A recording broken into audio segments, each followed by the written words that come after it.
Why a chosen soul is always misunderstood.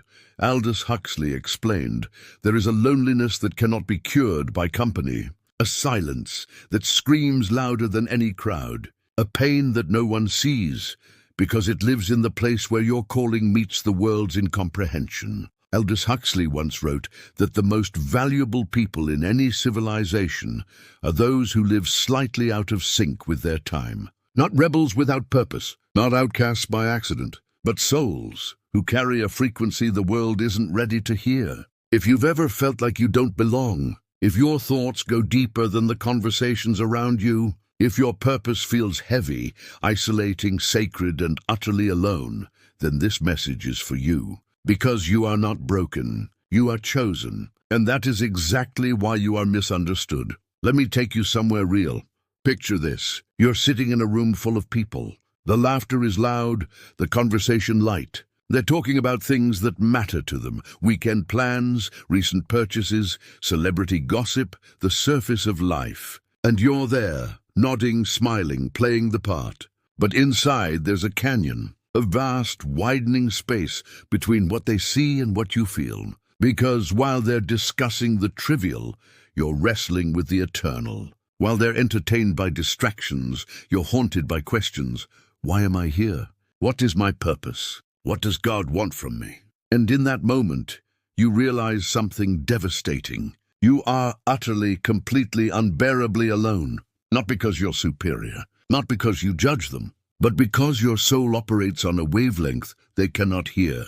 You are an AM radio in a world of FM stations. The signal is strong, but there's no one tuned in. This is the first mark of a chosen soul. You feel like a foreigner in your own life. Aldous Huxley understood this. In his work, The Perennial Philosophy, he explored how mystics, prophets, and enlightened beings throughout history shared one common experience. They were strangers in their own lands. They saw what others couldn't see. They heard what others couldn't hear. And for that gift, they paid a price. Isolation. Huxley wrote, "The spiritual journey is one of perpetual loneliness and perpetual discovery." Do you feel that? The weight of carrying a truth no one asked you to carry. The burden of seeing clearly in a world that prefers shadows. You were made for more, but more comes with a cost. Here's where it gets harder. People don't misunderstand you by accident. They misunderstand you because you reflect something they're avoiding. Let me say that again. You are misunderstood because your existence is a mirror, and they don't like what they see. When you speak about purpose, they hear judgment on their lack of it. When you choose solitude, they interpret it as arrogance. When you pursue depth, they see you as difficult, complicated, too much. But here's the truth they'll never tell you. It's not about you at all. You remind them of the life they're not living, the questions they're not asking, the God they're not seeking. And that mirror? It's unbearable. So they do what humans have done since the beginning of time. They label you. They minimize you. They push you to the margins because it's easier to dismiss a messenger than to receive the message. Jesus knew this. He said, "A prophet is not without honor except in his own town, among his relatives, and in his own home." Mark 6:4. Even the Son of God was misunderstood. Think about that. The one who spoke galaxies into existence, the one who held the keys to eternal life. He was rejected, mocked, crucified by the very people he came to save. If he was misunderstood, why would you expect anything different? This is the second mark of a chosen soul. The world will reject what it desperately needs, and it will break your heart over and over again. Let's pause here, because I need you to feel this. There's a moment in every chosen soul's journey where the weight becomes too much, where the misunderstanding turns into accusation, where loneliness turns into despair. You've tried to explain yourself. You've tried to fit in. You've dulled your light so they'd feel comfortable. You've shrunk your calling so they wouldn't feel threatened. And still they don't understand. Still they walk away. Still you're alone. And in that moment the enemy whispers his favorite lie. Maybe you're the problem. Maybe you're not chosen. Maybe you're just broken, strange, unwanted. Do you hear that voice? Have you heard it in the 3 a.m. silence when your soul feels fractured and your purpose feels like a curse? Let me tell you something that will either shatter you or set you free. That voice is a liar, but the pain you feel, that's real, and it's holy. Because every prophet, every chosen vessel, every person who ever carried the burden of divine assignment has walked through this fire. Moses felt it in the desert. Elijah felt it under the juniper tree. Paul felt it in prison. Jesus felt it in Gethsemane. The breaking point is not the end of your calling. It's the birth of it. Now we come to the part that will change everything. Huxley wrote extensively about what he called the dark night of the soul, a concept borrowed from the mystic St. John of the Cross. It's the period where God strips away everything comfortable, everything familiar, everything you thought you knew about yourself, and it feels like abandonment. But here's the revelation. God isn't absent in your loneliness. He's refining you in it. Think of gold in the furnace. The fire doesn't destroy the gold. It burns away everything that isn't gold. The heat reveals the purity. Your misunderstanding, your isolation, your pain, it's not punishment. It's preparation. You are being separated from the crowd because you cannot fulfill your calling in the crowd. You are being misunderstood by people because you are being understood by God. And there's something happening in the hidden place that will one day shock the visible world. The prophet Jeremiah captures this perfectly. Before I formed you in the womb, I knew you. Before you were born, I set you apart. Jeremiah 1:5. Set apart. Not set aside, not forgotten, not abandoned. Set apart. Chosen for a purpose so specific, so sacred, that it requires a different kind of training, a different kind of breaking, a different kind of loneliness. This is the third mark of a chosen soul. Your pain has a purpose, even when you can't see it. So let me ask you something. What if the misunderstanding isn't a mistake? What if the loneliness isn't a punishment? What if every person who walked away, every conversation that fell flat, every moment you felt invisible, what if all of it was God's mercy, protecting you from attachments that would dilute your calling? What if you were never meant to be understood by everyone? What if you were only meant to be understood by the one who made you? Stop for a second. Let that sink in. You've been fighting for acceptance from people who were never meant to validate you. You've been seeking belonging in circles that were never your destination. And all along God has been whispering, "Come away with me. Let me show you who you really are." Huxley discovered this late in his life. After decades of intellectual pursuit, after exploring every philosophy and religion, he came to a simple, devastating conclusion. The only understanding that matters is divine understanding. He wrote, "There is only one corner of the universe you can be certain of improving, and that's your own self.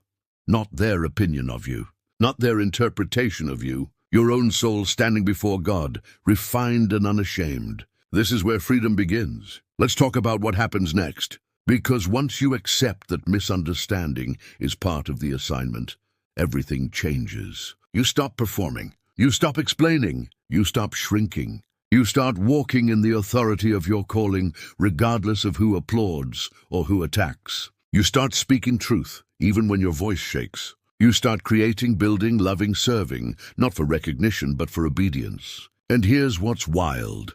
The moment you stop needing them to understand, they start paying attention. Not all of them, maybe not even most of them, but the ones who are meant to find you, they will. Because chosen souls don't attract crowds. They attract other chosen souls. They attract the broken who are ready to heal, the lost who are ready to be found, the seekers who are hungry for something real. Your misunderstanding becomes your ministry. Your loneliness becomes your leadership. Your pain becomes your platform. And suddenly, the very thing that isolated you becomes the bridge that connects you to your true tribe. Jesus said it this way, "My sheep hear my voice, and I know them, and they follow me." John 10:27. Not everyone will hear, not everyone will follow, but the ones who are yours, they'll recognize the sound of your soul.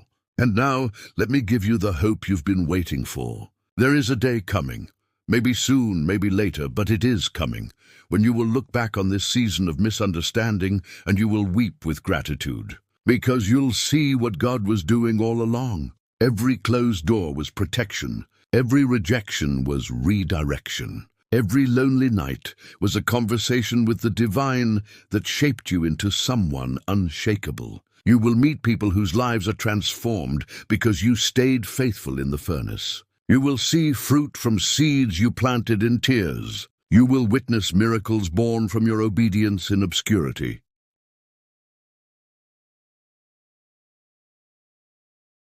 And in that moment, you'll understand what Huxley meant when he said, "Experience is not what happens to you. It's what you do with what happens to you. Your misunderstanding is not your identity. It's your invitation. An invitation to intimacy with God that the comfortable will never know. An invitation to power that only comes through surrender. An invitation to purpose that requires you to let go of everything that doesn't matter, so you can hold on to the one thing that does." God is not finished with you. He's just getting started. So what do you do with this? How do you live as a chosen soul in a world that doesn't understand? First, stop apologizing for your depth. The world needs people who think, feel, and see beyond the surface. Your complexity is not a flaw, it's a feature. Second, protect your solitude. The crowd will drain you.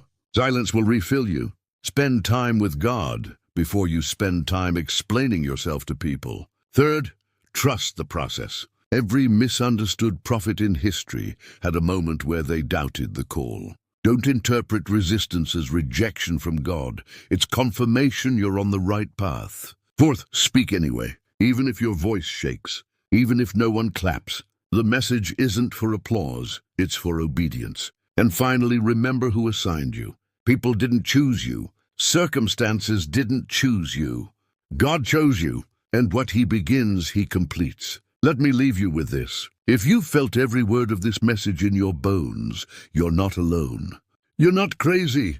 You're not too much or not enough. You are exactly who God created you to be. And the misunderstanding, it's temporary. But the calling, that's eternal. Aldous Huxley spent his life searching for meaning in a world that often felt meaningless. And at the end, he pointed to one truth: the mystics were right. The prophets were right. The chosen souls throughout history were right. There is a God, there is a purpose, and there is a plan. And you, my friend, are part of it. So here's my challenge to you. Stop waiting for permission. Stop seeking validation. Stop hiding your light because someone else might feel uncomfortable in their darkness. Step into the calling. Embrace the misunderstanding. Walk the lonely road with your head high and your heart surrendered. Because the world doesn't need more people who fit in. It needs people who stand out. It needs chosen souls like you. If this message opened your eyes, subscribe, because the next revelation will shake you even more. This journey isn't over. It's just beginning. And I'll be here walking it with you. God bless you. You are seen. You are known. You are chosen. Now go live like it